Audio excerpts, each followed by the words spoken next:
Seja bem-vindo você que nos assiste em nossas redes sociais. Estamos aqui hoje para continuar a série de mensagens, a importância do discipulado. Hoje é a 16ª lição, a nova criatura e a contribuição é que nós vamos hoje ensinar. Então, meu nome é Emerson Roberto, eu estou aqui no Templo Monte Tabor e você é o nosso convidado todo especial para participar conosco desta série de mensagens. Então, eu quero que a igreja local fique de pé e nós vamos ler a palavra do Senhor. Por favor, também coloque aí no telão.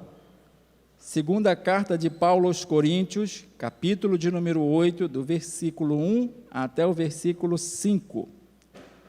Segunda aos Coríntios, capítulo 8, do versículo 1 até o versículo 5. Vamos lá. Diz assim: Também, irmãos, vos fazemos conhecer a graça de Deus, dada às igrejas da Macedônia, como em muita prova de tribulação houve abundância do seu gozo, e como sua profunda pobreza superabundou em riqueza da sua generosidade, porque segundo o seu poder, o que eu mesmo testifico, e ainda acima do seu poder, deram voluntariamente, pedindo-nos com muitos rogos a graça e a comunicação deste serviço que se faça para com os santos. E não somente fizeram como nós esperávamos, mas também a si mesmo se deram primeiramente ao Senhor e depois a nós, pela vontade de Deus. Amém. Podeis assentar e vamos começar aqui a nossa ministração. Coloque, por favor, a nossa projeção agora. Depois eu quero que você coloque esse mesmo texto, não sei se você tem a nova versão na linguagem de hoje, a nova tradução na linguagem de hoje. Nós vamos usar esse mesmo texto nessa tradução para ficar melhor a compreensão. Então, na nossa projeção diz assim, a graça da contribuição, porque hoje o nosso assunto é a nova criatura e a contribuição. Então, o ponto 1 diz, a graça da contribuição.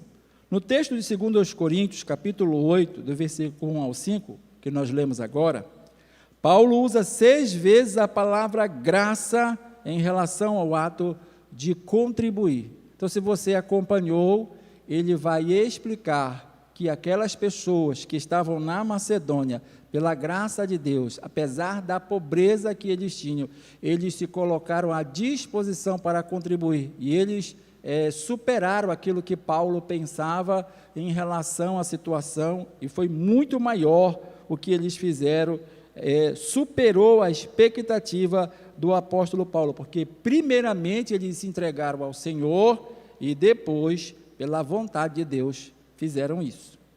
Então, no ponto seguinte aqui, ele diz, graça é empatia, simpatia, benevolência, favor não merecido, mas livremente outorgado pela vontade, proteção e bondade. Então, você que já nos acompanha, você que tem aprendido a palavra do Senhor, você sabe que graça é um favor imerecido. Então, todos nós fomos salvos, não pelos nossos méritos, não pelas nossas obras.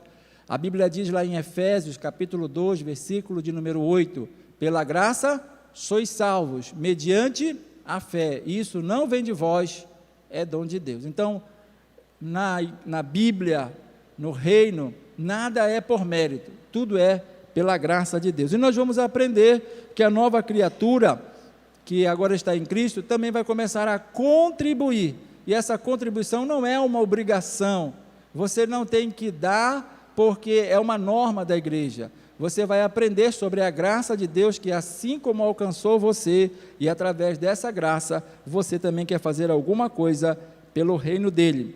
Aí no ponto seguinte, ele diz aqui, Paulo ensina que a contribuição é um favor que Deus nos faz, e não um favor que nós lhe fazemos.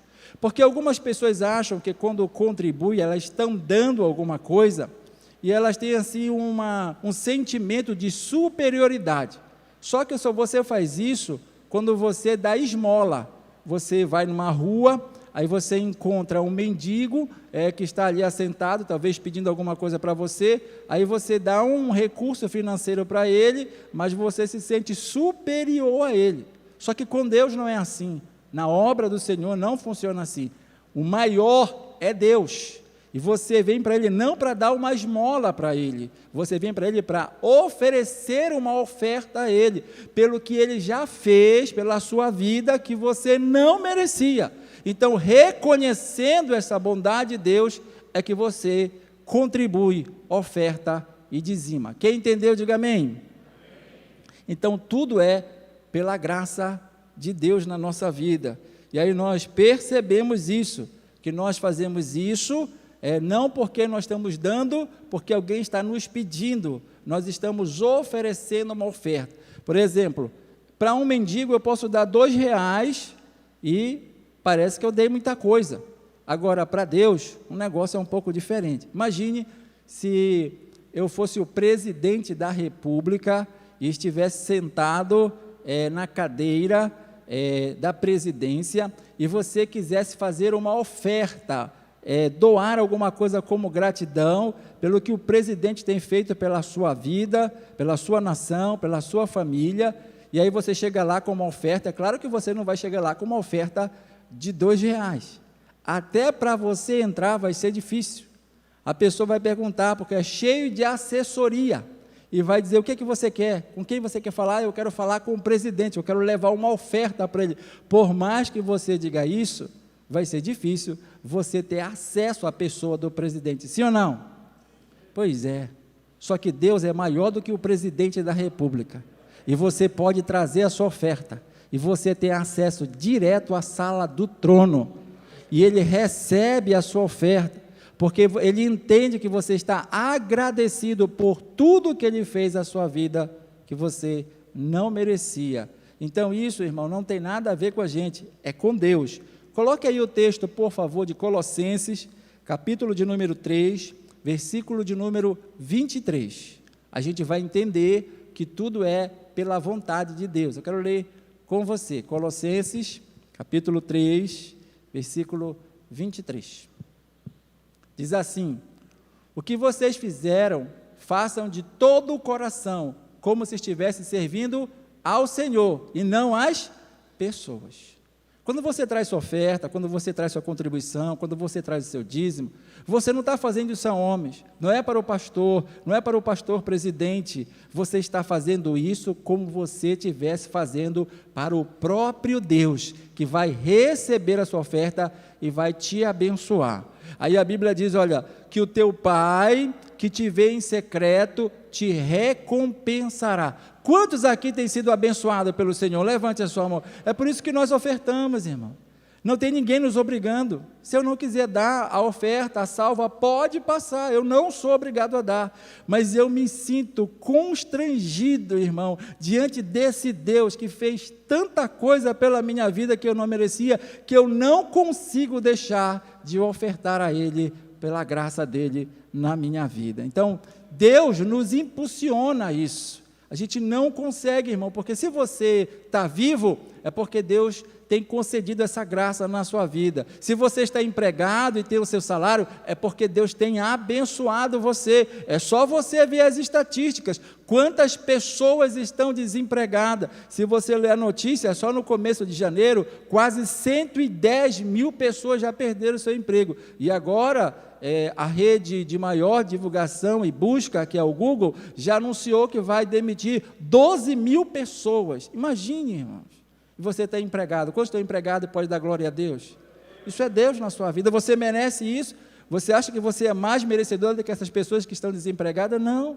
É a graça de Deus na sua vida, e por causa dessa graça é que você tira parte daquilo que você tem e oferece ao Senhor. Agora preste atenção, nós lemos no texto que isso não é feito para pessoas, isso é feito para Deus. Então, quando você entrega a sua oferta, a sua contribuição, apesar de ser os obreiros que pegam a sua oferta na salva, ou que você entregue para alguém, mas quem recebe a sua oferta é Deus.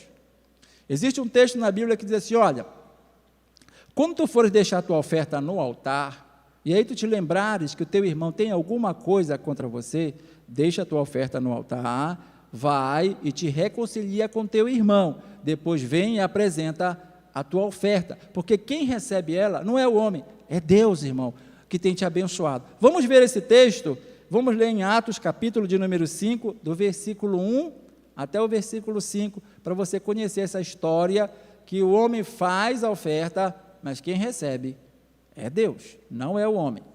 Atos capítulo 5 diz assim, mas um homem chamado Ananias, casado com uma mulher que se chamava Safira, vendeu um terreno e só entregou uma parte do dinheiro aos apóstolos, ficando com o resto. E Safira sabia disso. Então Pedro disse a Ananias, por que você deixou Satanás dominar o seu coração? Por que mentiu para o Espírito Santo? Por que você ficou com uma parte do dinheiro que recebeu pela venda daquele terreno? Antes de você vendê-lo, ele era seu, e depois de vendido, o dinheiro também era seu. Então, por que você resolveu fazer isso? Você não mentiu para seres humanos, você mentiu para Deus, irmão. Quando você coloca algo no seu coração, não é o pastor, não é o presidente, é Deus que vai receber para abençoar você. Então é por isso que nós ensinamos as novas criaturas em Cristo Jesus a contribuírem, mas contribuírem da maneira correta. Você não está dando dinheiro para mim, você não está dando dinheiro para essa igreja, você está fazendo uma oferta a Deus, e esse Deus que vê o desejo do seu coração, a sua gratidão, vai te abençoar poderosamente. Quantos creem nisso? Amém. Então vamos para o segundo ponto. Eu expliquei aqui que sobre a graça da contribuição. Agora no ponto 2 nós vamos falar primícias e não sobras, porque nós estamos acostumados a trazer o resto, só que Deus não é Deus de resto, Deus é Deus de primícia. Vamos ver esse texto também, Provérbios capítulo 3, versículo de número 9, diz assim, honra o Senhor com a tua fazenda, com as primícias de toda a tua renda. Então o que a Bíblia nos ensina é honrar ao Senhor com a nossa fazenda, com tudo aquilo que nós temos, com as primícias, não com o resto, não com a sobra. Então o nosso Deus não é Deus de sobra, Ele é Deus de primícia. Então eu quero ensinar para você ser abençoado. Quando você receber o seu salário, que você for separar o seu dízimo, que você for separar a sua oferta, ou a sua contribuição, ou o seu voto, ou aquilo que você desejar no seu coração, você separa primeiro o que é do Senhor, ainda que você não entregue naquele momento, ainda que não dê para você fazer isso naquele momento, mas no seu coração você já colocou Deus em primeiro lugar, porque tudo é a intenção do coração, irmão, não é o seu ato, é o que você deseja no seu coração. Mas nós sabemos que nós vivemos numa vida muito agitada, muito corrida, e a gente recebe as coisas logo pagando um, pagando outro, a gente quer se livrar, porque nós somos ansiosos por isso.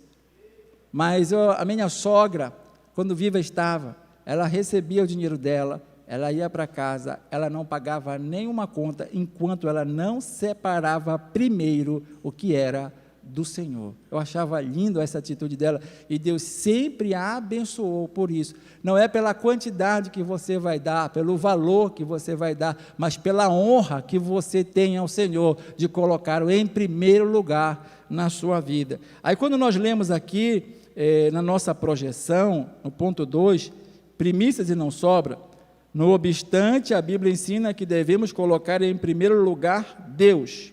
A maioria dos crentes não pratica isso. Vamos ler Mateus, capítulo de número 6, versículo de número 33.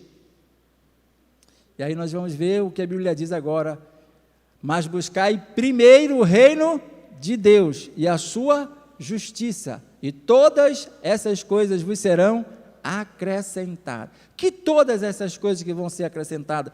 Todas as coisas que Jesus falou, para você não ficar solícito pela vida, pelo que haver de comer, pelo que haver de beber, pelo que haver de vestir, pelo que haver de calçar. O Senhor sabe que de todas essas coisas você necessita, só que Ele fala, coloque em primeiro lugar Deus no seu coração, o reino dEle, e todas essas coisas vos serão acrescentadas. Provérbios capítulo 10, versículo de número 22, a Bíblia diz que é a bênção do Senhor que enriquece e ela não acrescenta dores. Quantos já são abençoados por Ele? Levante sua mão. Coisa maravilhosa é sermos abençoados pelo nosso Deus. Então, nós vamos aprender com esses crentes que estavam na Macedônia. Não foi assim com os macedônios. Nós lemos em 2 Coríntios, capítulo 8. Coloque agora o texto na tradução da linguagem de hoje. Aí depois você volta para o Almeida Fiel. Mas coloque 2 Coríntios, capítulo 8. Vamos ler do versículo 2 ao 5, que diz assim, para você entender melhor. Como em muita prova, versículo 2, os irmãos dali têm sido muito provados pelas aflições, porque têm passado. Então, eles estavam passando por grandes aflições. Quem está passando por aflições aqui? Levanta a mão. Tem muita gente passando por isso. Mas eles não olharam para isso. Os irmãos dali têm sido muito provados pelas aflições por quem tem passado. Mas a alegria deles foi tanta que, embora sendo muito pobres, eles deram a oferta com grande generosidade. Olha só, eles estavam aflitos, estavam passando tribulações, apesar de eles serem muito pobres, que o texto diz, mas a alegria deles em Deus era tanta, que eles deram uma oferta generosa demais. Aí vamos ler o versículo seguinte. Afirma a vocês que eles fizeram tudo o que podiam, e mais ainda, e com toda a boa vontade. Eles não fizeram nada disso obrigado, eles fizeram de boa vontade do coração. Versículo 4, pediram com insistência que os deixássemos participar da ajuda para o povo de Deus da Judéia, e eles insistiram nisso. Paulo olhando a situação, olha, vocês são muito pobrezinhos, vocês estão passando por aflições, tem que pagar esse telhado, tem que pagar não sei o quê, tem que pagar essa energia que é cara, um monte de coisa que a gente coloca, mas eles disseram, não, nós temos alegria da graça de Deus na nossa vida, e nós insistimos que nós queremos ajudar o reino de Deus a crescer através da vida de vocês. Isso encantou o apóstolo Paulo. E fizeram muito mais do que esperávamos, diz Paulo, ficou surpreso. Primeiro eles deram a si mesmo ao Senhor, e depois, pela vontade de Deus, eles se deram a nós também. Quantos já se entregaram ao Senhor? Levante a sua mão. Aí quando você se entrega ao Senhor, fica fácil de você entregar o resto. Amém, querido? Então é isso que Paulo está ensinando sobre os macedônios. Diante do demais que não possa contribuir, eu vou reler o texto, perdão. Ninguém é pobre demais que não possa contribuir para a causa de Deus. Então a Bíblia diz que havia uma oferta para o que era rico e para o que era pobre, no tempo das contribuições das ofertas, no livro de Levítico, mas ninguém poderia deixar de contribuir. Então no texto ele fala que, apesar disso que eles estavam passando, diante do edificante e comovente exemplo dos crentes da Macedônia, ninguém é pobre demais que não possa contribuir para a causa de Deus. Eu quero ler com você um texto que está em Êxodo, capítulo 30, versículo de número 15. Êxodo, capítulo 30, versículo de número 15. O rico não aumentará, e o pobre não diminuirá da metade do ciclo, quando derem a oferta ao Senhor, para fazer expiação por vossas almas. Então, olha só, Deus sabe que você pode, e Deus sabe que você não pode, sim ou não? Deus sabe de todas as coisas, mas Ele fala, olha, ao rico, tu não vai aumentar porque ele é rico, nem ao pobre, tu vai diminuir da oferta que tem que ser apresentada ao Senhor pela expiação da vossa vida. Deus sabe que se nós tivermos o desejo no nosso coração, nada vai ser difícil para que aconteça, e por causa desse desejo, Ele vai nos abençoar. Se você for para o contexto desse texto que nós lemos, o povo estava no deserto, irmão. Lá tinha shopping center, irmão? Não. Dava para comprar uma roupa lá na 8 de maio? Não. E aí aquela roupa de 40 anos, sabe o que a Bíblia diz? Porque eles faziam isso, Deus não deixou a roupa deles envelhecer. Deus não deixou o sapato deles apertar no pé deles. O pé crescia e o sapato crescia junto. Já pensou quantos meninos tinham? A Bíblia diz que foram 600 mil que saíram do Egito, mas depois disso eles fizeram novos filhos no deserto, que a Bíblia diz que só entrou na terra da promessa os de 20 anos para baixo. Todos os de 20 anos para cima morreram no deserto. Então eles passaram 40 anos. Aí os meninos que saíram de lá com um sapato pequeno, o sapato foi crescendo. E agora tinha 20 anos e o sapato dava no pé. Irmãos, eu não estou contando invenção, está escrito na Bíblia que Deus não deixou a roupa envelhecer, nem o seu sapato apertar no pé dele. Então, Deus cuida ou não cuida, irmão? Tu pode estar no maior deserto, Deus vai cuidar de você, se você tiver generosidade no seu coração, entender a graça de Deus na sua vida. Vamos para o ponto seguinte. Como receber as bênçãos de Deus? Esse aqui já é o ponto 3 dessa lição, da 16ª lição, a nova criatura e a contribuição. Diz assim, no parágrafo seguinte da nossa projeção, leia Gênesis, capítulo de número 28, versículo 20 a 22. Aí nós vamos ver aqui nesta passagem que Jacó fez um voto com o Senhor. Coloque, por favor. Nós vamos ver que Jacó ele fez um voto com o Senhor. E Jacó fez um voto dizendo, se Deus for comigo e me guardar nesta viagem que faço, e me der pão para comer, vestes para vestir, e eu em paz tornar a casa de meu pai, o Senhor será o meu Deus. A primeira coisa, ele vai dizer, eu vou te aceitar como Salvador na minha vida, porque ele era chamado, Deus era chamado pelo nome do avô e do pai, o Deus de Abraão e o Deus de Isaac. Então não era o Deus de Jacó, mas ele disse, olha, eu vou fazer um voto contigo, se tu fores comigo, tu me der pão para comer, roupa para vestir, e tu me guardares em paz, e eu voltar para a casa do meu pai, tu vais ser o meu Deus. Aí o segundo voto que ele fez, e esta pedra que tenho posto por coluna será casa de Deus, e de tudo quanto me deres, certamente te darei o dízimo. Deus obrigou ele a fazer alguma coisa, irmão? Tinha alguma lei estabelecendo que isso deveria ser feito, sim ou não? Não. Então ele fez um voto, isso veio de dentro do coração dele. Deus aceitou o voto, sim ou não, irmãos? Qualquer voto que você fizer com o Senhor, Deus vai receber de você. Então Jacó fez um voto, e aqui no ponto seguinte da nossa projeção diz, quem quiser, estude a vida de Jacó, e verá que ao voltar 20 anos após esse voto, estava muito mais rico que Esaú, que ficou com toda a herança de seu pai. Todos os crentes que fizerem o voto de Jacó, também receberão bênçãos como ele. Quantos acreditam nisso? Então, deixa eu só contar a história para você entrar no texto. Jacó foi para a casa do seu tio Labão, ele saiu da casa do seu pai, por causa da desavença que teve com seu irmão Esaú, e foi morar na casa do seu tio Labão. Lá ele passou 20 anos, ele casou, ele teve filhos, e depois ele voltou. Então, como ele saiu da casa do pai, toda a herança do pai Isaac, que tinha a bênção de Abraão, ficou só para o filho Esaú. Então, o Esaú deveria estar muito abençoado, sim ou não?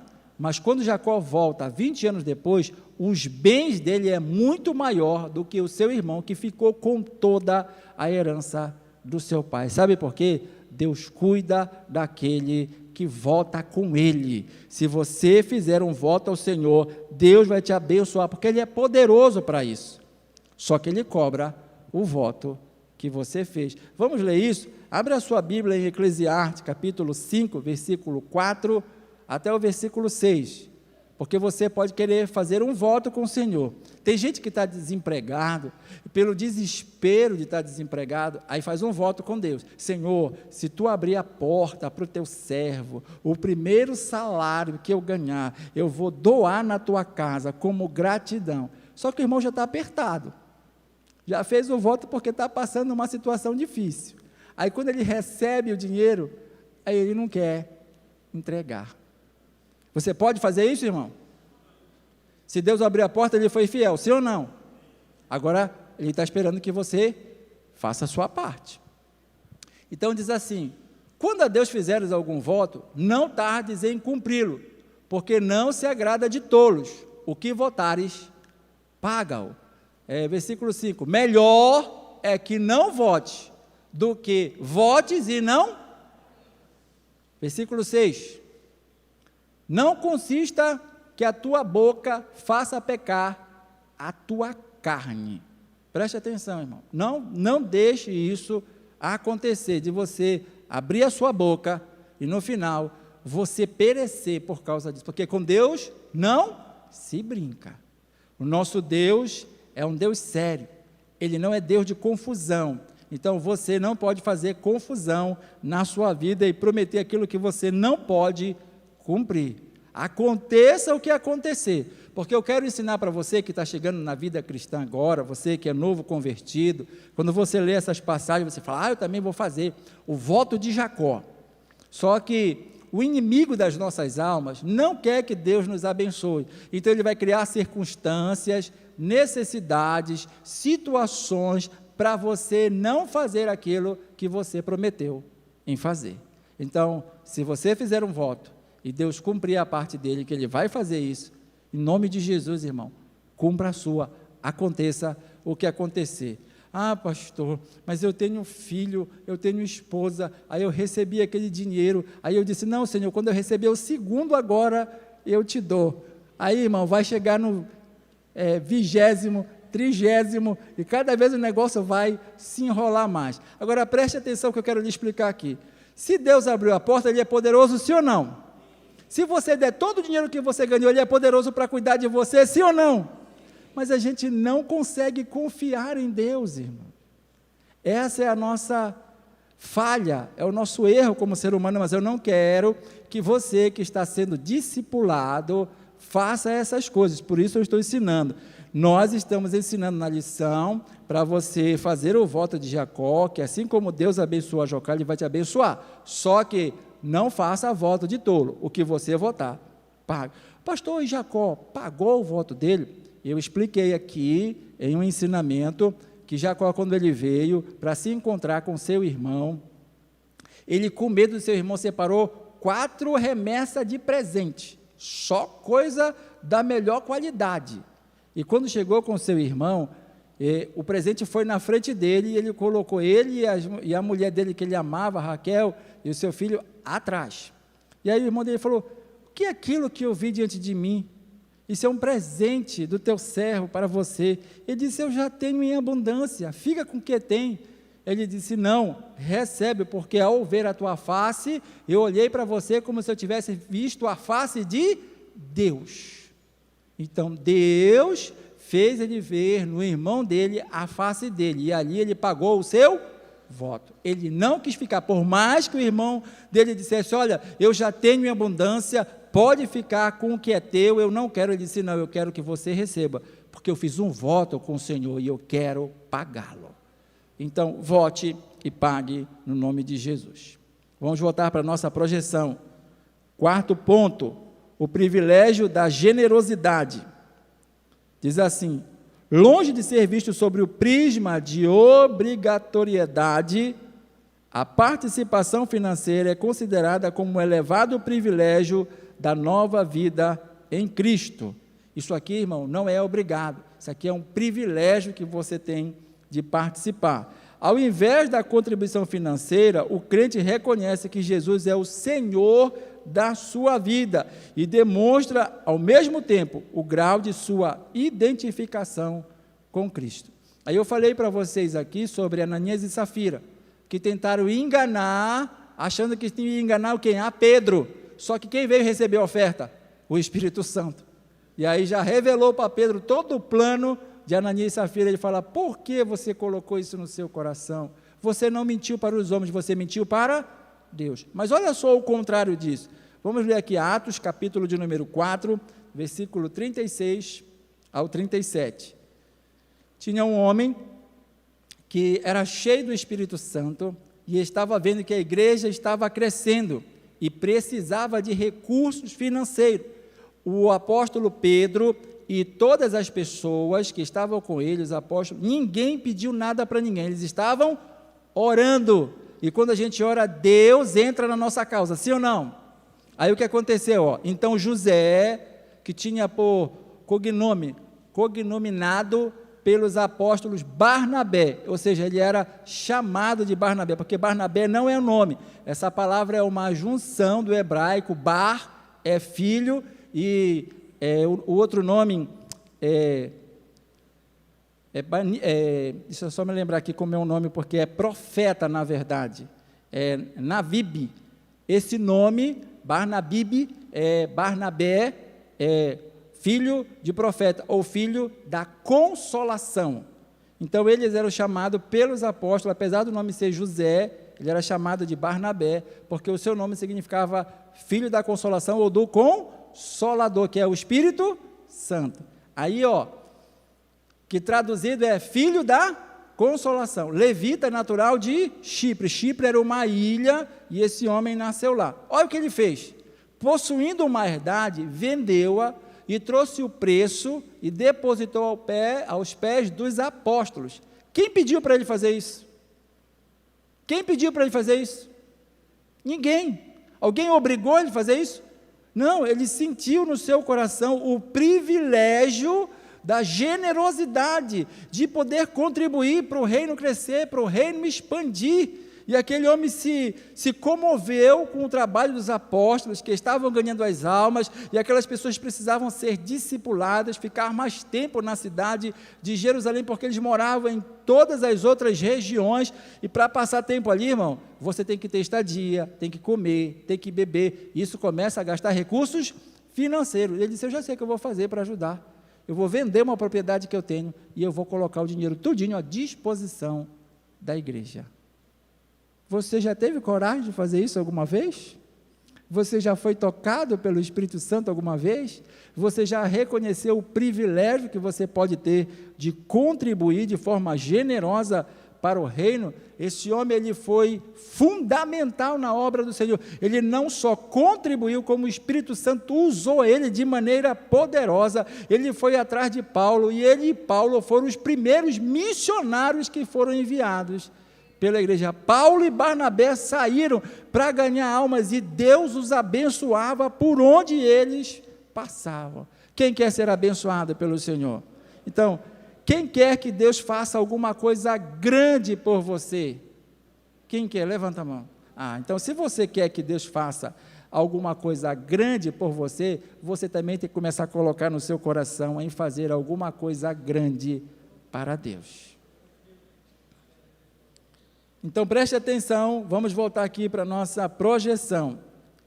Longe de ser visto sobre o prisma de obrigatoriedade, a participação financeira é considerada como um elevado privilégio da nova vida em Cristo. Ao invés da contribuição financeira, o crente reconhece que Jesus é o Senhor da sua vida e demonstra ao mesmo tempo o grau de sua identificação com Cristo. Os que se identificam com Cristo, eles não precisam serem chamados, eles não precisam ser notificados, eles não precisam ser convocados, eles não precisam que as pessoas venham pedir para eles já sentem no coração a necessidade, é só ver o projeto acontecendo e eles se prontificam. Eu quero contribuir para a obra do Senhor. Quem foi que mandou você fazer isso? Ninguém. Eu senti no meu coração o desejo. Eu espero que você não esteja sendo constrangido, oprimido, obrigado a fazer nada neste lugar, porque nós não vamos receber nenhuma recompensa, nenhum galardão desta maneira. Os que contribuem têm que fazer isso com alegria e de forma voluntária, como Barnabé fez, e Deus abençoou de maneira poderosa. Por último, nós vamos falar aqui do quinto ponto. O dízimo é um ato regular, através do qual o crente fiel põe à parte 10% de suas rendas e oferece ao Senhor como reconhecimento pelas bênçãos recebidas. Tudo aqui está falando de graça, de reconhecimento, tudo aqui está falando de primícia, de você colocar Deus em primeiro lugar, de privilégio. Nada aqui está se falando de obrigação. Então, você que está nos assistindo, aprendendo sobre essa lição, você não pode dizer que você não vai para a igreja evangélica, porque lá eles obrigam a dar o dízimo. Ninguém é obrigado a dar nada aqui. você vê que não existe uma lista com o seu nome, dizendo, olha, esse mês você não contribuiu. Isso é voluntário. Ninguém está dizendo, irmão, cadê o seu? Você não deu, irmão. Não, não é assim. Ele passa e você contribui se você quiser. Quando você fizer isso, faça com alegria, como nós aprendemos aqui, pelas bênçãos de Deus, pelo privilégio da generosidade, e também agora você vai entender que você faz isso pelo reconhecimento das bênçãos de Deus na sua vida. Então, devolver o dízimo não é uma atitude que se torna como uma imposição. Devolver o dízimo é mais um reconhecimento pelas bênçãos recebidas. Eu dei aqui um estudo sobre o dízimo e falei que o dízimo é um ato profético que celebra a nossa redenção. Quando você dizima, você está profetizando que você foi redimido pelo sangue de Cristo. E ontem, no nosso culto de ensinamento, o pastor Jean Girardi, ele deu um ensinamento da ceia que eu nunca tinha visto na minha vida. Pegou um texto simples de Gálatas, capítulo 3, versículo 7, e comparou com Gênesis, capítulo 14, a partir do versículo 20, sobre a história de Abraão e Melquisedeque. E ele dizendo que nós somos filhos pela fé de Abraão, porque como Deus sabia que Abraão ia ganhar os gentios, primeiro pregou o evangelho para ele. Então Abraão foi o primeiro que recebeu, foi anunciado o evangelho. Aí ele também recebeu, depois de receber o evangelho, o pão e o vinho, que é a ceia do Senhor pelo sacerdote Melquisedeque. E depois ele deu o dízimo. Então existe uma etapa para que a sua ceia seja completa em Deus. Quando eu ensinei sobre que o dízimo é um ato profético que celebra a nossa redenção, eu usei a passagem de Gênesis capítulo 47, a partir do versículo de número 13, que José começa a comprar toda a terra do Egito. Primeiro ele recolheu todo o dinheiro, aí o dinheiro acabou pela fome que estava acontecendo no Egito, ele começou a vender o trigo que ele armazenou durante os 7 anos de fartura, e quando chegou os 7 anos de fome, ele começou a vendê-lo. Só que o dinheiro acabou, aí o povo chegou e disse, olha, nós não temos mais dinheiro, mas compra o nosso gado, e através do nosso gado, nos dá o pão. E aí pelo gado, José deu trigo para eles que eles pudessem se alimentar. E todo o gado, todo o animal passou a ser de Faraó. Aí eles chegaram no outro ano e disseram, olha, nós não temos mais dinheiro e nem mais animais, mas nós temos a nossa terra. Compra a nossa terra e nos compra também para sermos escravos de Faraó. Os homens eram livres e se venderam para se tornarem escravos de Faraó. E José comprou toda a terra do Egito para o Faraó, através do trigo. E no final, ele disse, olha, então eu vou fazer o seguinte, eu vou dar semente para vocês daqui para frente plantarem, só que de tudo que vocês plantarem, 1/5 vai ser agora de Faraó. As 4 partes vocês vão ficar para vocês, e uma parte de tudo que vocês escolherem vai ser de Faraó. Sabe o que eles disseram? Esse versículo é tremendo, porque eles falam dessa graça, que você não entende. Eu quero ler só essa parte com você de Gênesis 47, só o final, que eles dizem para José sobre a graça. Aí eles falam da seguinte maneira, versículo de número 25, do capítulo 47, disseram, a vida nos tem dado, achemos graça aos olhos de meu Senhor, e seremos escravos de Faraó. Olha só, o que é a graça? É um favor? É uma benevolência, é um favor imerecido. Eles estavam se vendendo e estavam dizendo que esse ato que eles estavam fazendo para ser escravo, isso aí era um favor imerecido, que eles nem mereciam isso, para ficarem vivos. O que eles deveriam era morrer de fome. Mas o José, pela graça, dá semente para eles plantarem, e eles vão dar 20% de tudo que eles plantarem agora para quem? Para o Faraó. Em vez de eles reclamarem, tudo isso, eu que vou trabalhar, eu que vou plantar, eu que vou fazer, e no final eu tenho que pegar 20% do meu salário e dar para o Faraó. Não, eles agradecem, e disse, achemos graça aos olhos de meu Senhor, e seremos servos, escravos de Faraó. Porque 1/5 é 20% do todo. Se você pegar 100 e dividir por 5, vai dar 20. Aí a Bíblia diz que Jesus fez a mesma coisa por nós. Eu quero que você coloque só esse texto final, Apocalipse, capítulo de número 5, versículo de número 9, por favor. E diz assim: e cantavam um novo cântico, dizendo: digno és de tomar o livro e de abrir os seus selos, porque foste morto e com o teu sangue comprastes para Deus homens de toda a tribo, língua, povo e nação. Sobrou alguém, irmão? Jesus comprou todo mundo para Deus. Aí a Bíblia diz que a terra é do Senhor. Coloque aí o Salmo de número 24, Salmos de número 24, e a Bíblia diz que do Senhor é a terra e toda a sua plenitude. Sobrou alguma coisa, irmão?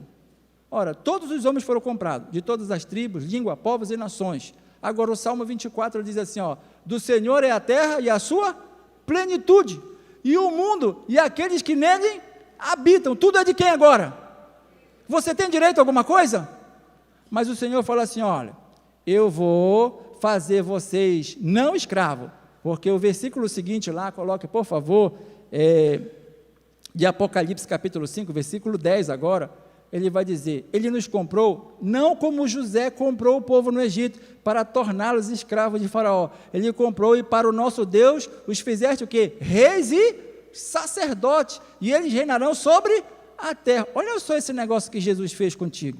Tu estava perdido, condenado à morte, tu ia para o inferno, aí Jesus derrama o sangue dele, ele vai comprar você para Deus, através do sacrifício dele, do Senhor vai ser a terra, toda a sua plenitude, e todos os que habitam nela. Aí o Senhor ainda vai te fazer, em vez de escravo, ele vai te fazer rei e sacerdote. Quantos podem dar glória a Deus por isso, irmão? Porque o povo era livre e se vendeu para ser escravo. Nós éramos escravos do diabo e Jesus nos comprou para nos tornar livres e nos fazer rei e sacerdote. Aí nos pede 10% e tem um monte de gente reclamando por causa do dízimo, irmão. Isso é ingratidão, sim ou não, irmãos? Mas aqui nós estamos aprendendo que o dízimo é um ato regular, através do qual o crente fiel põe à parte 10% de suas rendas e oferece ao Senhor como reconhecimento pelas bênçãos recebidas. Quantos vão ser fiel ao Senhor no seu dízimo? Irmão, você só não é fiel se você não quiser. Devolver o dízimo não é uma atitude que se torna como uma imposição, é uma gratidão. Quantos entenderam isso? Diga amém. Só para encerrar, ele diz aqui, vale a pena ser fiel no dízimo, na nossa projeção, porque não somente cumpriremos a palavra de Deus, como estaremos dando testemunho do que somos abençoados, tanto material como espiritualmente, como Malaquias capítulo 3, versículo de número 10, que diz: trazei todos os dízimos à casa do tesouro, para que haja mantimento na minha casa, diz o Senhor. Então fazei prova de mim, se eu não vos abrir a janela do céu e não derramar sobre vós uma bênção, que dela vos venha a maior abastança. Quem fez essa promessa? Quem fez essa promessa? Então ele é poderoso para cumpri-la. Aí ele fala aqui, para você pensar na nossa projeção: a nova vida em Cristo é uma vida abundante, é plena de privilégios. Cada privilégio implica em uma responsabilidade, que todos possamos viver em nova vida, desfrutando responsavelmente os privilégios que Deus nos concede por sua graça e amor. Tudo que Deus faz na nossa vida é por sua graça e amor. Aí ficou aqui só o exercício da lição de número 16. Aí diz assim, olha: escreva o texto de 2 Coríntios, capítulo 2, até o versículo 5, considerando a prática de ofertar, diga que lição você aprendeu com os macedônios. Qual foi a lição que nós aprendemos com os macedônios? A generosidade pela graça de Deus. Quantos vão ser generosos? Levante sua mão. Só você que vai, você não é obrigado. E aí o último exercício diz: considere o ponto 5 e responda: o que é o dízimo? Aí o dízimo está aí no exercício. O dízimo é um ato regular, através do qual o crente fiel põe à parte 10% de suas rendas e oferece ao Senhor como reconhecimento pelas bênçãos recebidas. O dízimo é um ato de reconhecimento, de gratidão a Deus. Que Deus em Cristo te abençoe, você que está nos assistindo, que a cada dia você possa crescer nessa fé e nessa graça de nosso Senhor Jesus Cristo, e que você continue sendo abençoado por Ele com tudo que você está aprendendo. No final desta palestra vai ficar aí o nosso Pix, e aí você pode ser generoso, você pode contribuir, ofertar para esta igreja também, em nome de Jesus. Que Deus te abençoe. Amém.